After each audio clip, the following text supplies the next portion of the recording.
Welcome to the Tech Egg. Don't get scrambled. Enjoy the video.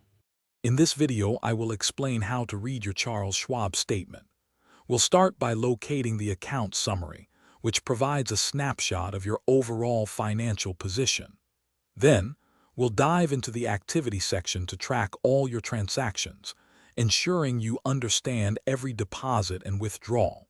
Finally, we'll examine your holdings to see exactly what you own and its current value. The account summary is your starting point.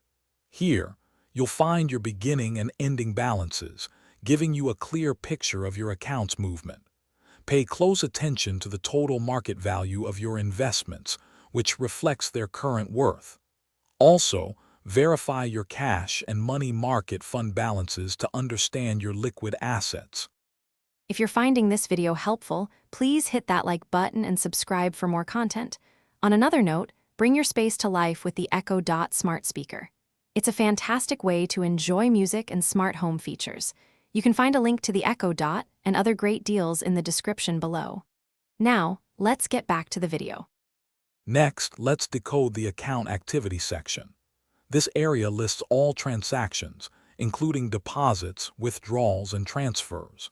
You'll also see any dividends, interest, or capital gains distributed to your account.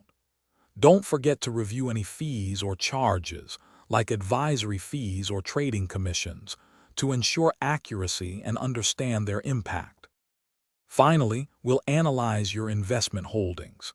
This section provides a detailed list of every security you own, including the quantity and your original cost basis. You'll also see the current market value, helping you track performance. This overview helps you understand your asset allocation and how your investments are diversified. Thanks for watching. Consider subscribing if I helped unscramble your problems.